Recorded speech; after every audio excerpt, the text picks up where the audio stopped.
بسم اللہ الرحمن الرحیم۔ روہیل وائس کے معزز دوستو السلام علیکم۔ میں ہوں روہیل خان اور آپ دیکھ رہے ہیں روہیل وائس چینل۔ اصحاب کاف کا واقعہ۔ اللہ کے حکم سے 300 برس غار میں سونے والے اصحاب کاف کون تھے؟ حضرت عیسیٰ علیہ السلام کے آسمان پر اٹھا لیے جانے کے بعد عیسائیوں کا حال بے حد خراب اور نہایت ابتر ہو گیا۔ لوگ بت پرستی کرنے لگے اور دوسروں کو بھی بت پرستی پر مجبور کرنے لگے۔ خصوصاً ان کا بادشاہ دقیانوس تو اس قدر ظالم تھا کہ جو آدمی بت پرستی سے انکار کرتا اس کو قتل کر ڈالتا تھا۔ اصحاب کاف افسوس کے شرفاء تھے جو بادشاہ کے معزز درباری بھی تھے، مگر یہ لوگ صاحب ایمان اور بت پرستی سے انتہائی بیزار تھے۔ دقیانوس کے ظلم و جبر سے پریشان ہو کر یہ لوگ اپنا ایمان بچانے کے لیے اس کے دربار سے بھاگ نکلے اور قریب کے پہاڑ میں غار کے اندر پناہ گزین ہوئے اور سو گئے۔ وہ لوگ 300 برس سے زیادہ عرصے تک اسی حال میں سوتے رہ گئے۔ دقیانوس نے جب ان لوگوں کو تلاش کرایا اور اس کو معلوم ہوا کہ یہ لوگ غار کے اندر ہیں تو وہ بے حد ناراض ہوا اور فرط و غیظ و غضب میں یہ حکم دے دیا کہ غار کو ایک سنگین دیوار اٹھا کر بند کر دیا جائے تاکہ یہ لوگ اسی حال میں رہ کر مر جائیں اور وہی غار ان لوگوں کی قبر بن جائے۔ مگر دقیانوس نے جس آدمی کے سپرد یہ کام کیا تھا وہ بے حد نیک دل اور صاحب ایمان آدمی تھا۔ اس نے اصحاب کاف کے نام کی تعداد اور ان کا پورا واقعہ ایک تختی پر لکھ کر تانبے کے صندوق کے اندر رکھ کر دیوار کی بنیاد میں رکھوا دیا اور اسی طرح کی ایک تختی شاہی خزانے میں محفوظ کرا دی۔ کچھ دنوں کے بعد دقیانوس بادشاہ مر گیا اور سلطنتیں بدلتی رہیں، یہاں تک کہ ایک نیک دل اور انصاف پرور بادشاہ جس کا نام بیدروس تھا وہ تخت نشین ہوا، جس نے 68 سال تک شان و شوکت کے ساتھ حکومت کی۔ اس کے دور میں مذہبی فرقہ بندی شروع ہو گئی اور بعض لوگ مرنے کے بعد اٹھنے اور قیامت کا انکار کرنے لگے۔ قوم کا یہ حال دیکھ کر بادشاہ رنج و غم میں ڈوب گیا اور وہ تنہائی میں ایک مکان کے اندر بند ہو کر خداوند قدوس عز و جل کے دربار میں نہایت بے قراری کے ساتھ گریہ و وزاری کر کے دعائیں مانگنے لگا کہ یا اللہ کوئی ایسی نشانی ظاہر فرما دے تاکہ لوگوں کو مرنے کے بعد زندہ ہو کر اٹھنے اور قیامت کا یقین ہو جائے۔ بادشاہ کی یہ دعا مقبول ہو گئی اور اچانک بکریوں کے ایک چرواہے نے اپنی بکریوں کو ٹھہرانے کے لیے اسی غار کو منتخب کیا اور دیوار کو گرا دیا۔ دیوار گرتے ہی لوگوں پر ایسی ہیبت اور دہشت سوار ہو گئی کہ دیوار گرانے والے خوف کے مارے وہاں سے بھاگ گئے اور اصحاب کاف اللہ کے حکم سے اپنی نیند سے بیدار ہو کر اٹھ بیٹھے اور ایک دوسرے سے سلام و کلام میں مشغول ہو گئے اور عبادت کر لی۔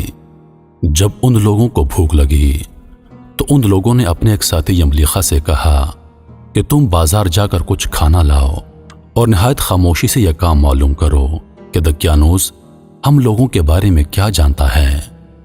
یملیخا غار سے نکل کر بازار گئے اور یہ دیکھ کر حیران رہ گئے کہ شہر میں ہر طرف اسلام کا چرچا ہے اور لوگ علانیہ طور پر حضرت عیسیٰ علیہ السلام کا کلمہ پڑھ رہے ہیں۔ یملیخا یہ منظر دیکھ کر حیران ہو گیا کہ الہی یہ کیا ماجرا ہے، اس شہر میں تو ایمان اور اسلام کا نام لینا بھی جرم تھا، آج یہ انقلاب کہاں سے اور کیوں کرا گیا؟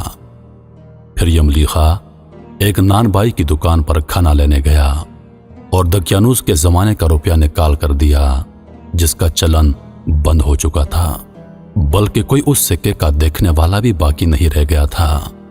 دکاندار کو شک ہوا کہ شاید اس آدمی کو کوئی پرانا خزانہ مل گیا ہے، چنانچہ دکاندار نے ان کو حکام کے سپرد کر دیا اور حکام نے ان سے خزانے کے بارے میں پوچھ گچھ کی۔ چنانچہ دکاندار نے ان کو حکام کے حوالے کر دیا۔ حکام نے ان سے خزانے کے بارے میں پوچھ گچھ شروع کر دی اور کہا بتاؤ خزانہ کہاں ہے؟ یملیخا نے کہا کوئی خزانہ نہیں، یہ ہمارا روپیہ ہے۔ حکام نے کہا ہم کس طرح مان لیں کہ یہ روپیہ تمہارا ہے؟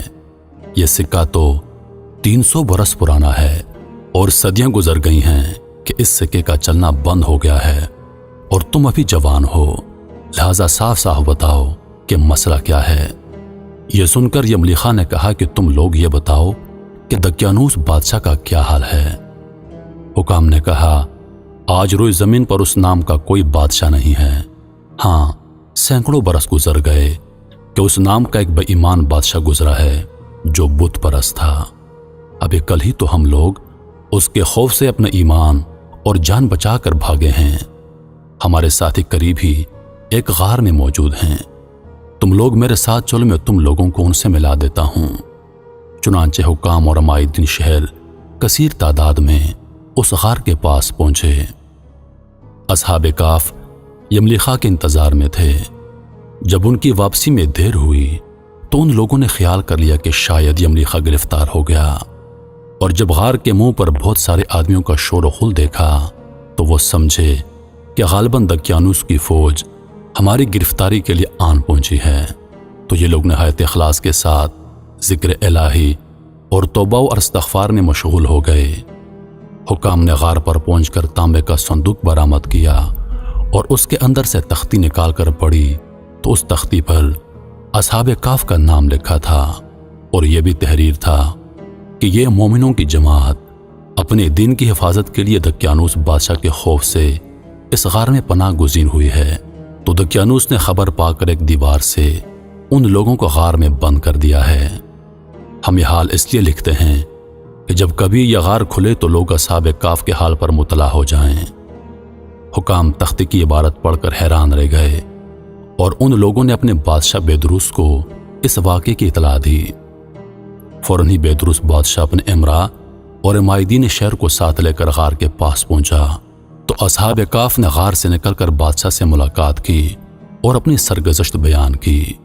بیدروس بادشاہ سجدے میں گر کر خداوند قدوس کا شکر ادا کرنے لگا کہ میری دعا قبول ہو گئی، اور اللہ تعالیٰ نے ایسی نشانی ظاہر کر دی جس سے موت کے بعد زندہ ہو کر اٹھنے کا ہر آدمی کو یقین ہو گیا۔ اصحاب کاف بادشاہ کو دعائیں دینے لگے کہ اللہ تعالیٰ تیری بادشاہی کی حفاظت فرمائے، اب ہم تمہیں اللہ کے سپرد کرتے ہیں۔ پھر اصحاب کاف نے السلام علیکم کہا اور غار کے اندر چلے گئے اور سو گئے۔ اسی حالت میں اللہ تعالیٰ نے ان لوگوں کو وفات دے دی۔ بادشاہ بیدروس نے سال کی لکڑی کا صندوق بنوا کر اصحاب کاف کی مقدس لاشوں کو اس میں رکھوا دیا، اور اللہ تعالیٰ نے اصحاب کاف کا ایسا رعب لوگوں کے دلوں میں پیدا کر دیا کہ کسی کی مجال نہیں کہ غار کے منہ تک جا سکے۔ اس طرح اصحاب کاف کی لاشوں کی حفاظت کا اللہ تعالیٰ نے سامان کر دیا۔ پھر بیدروس بادشاہ نے غار کے منہ پر ایک مسجد بنوا دی اور سالانہ ایک دن مقرر کر دیا کہ تمام شہر والے اس دن عید کی طرح زیارت کے لیے آیا کریں گے۔ تو یہ تھا اصحاب کاف کا سچا واقعہ۔ امید کرتا ہوں کہ ویڈیو آپ دوستوں کو پسند ہوگی۔ ویڈیو پسند آ جائے تو ہمارے چینل کو ضرور سبسکرائب کر دیں اور ساتھ میں موجود گھنٹی کے بٹن کو ضرور دبا دیں تاکہ ہماری ہر نئی آنے والی ویڈیو سب سے پہلے آپ تک پہنچے۔ مجھے دیجیے اجازت، زندگی رہی تو اگلی بار ایک اور ویڈیو لے کر آپ کی خدمت میں حاضر ہوں گا۔ تب تک کے لیے خدا حافظ۔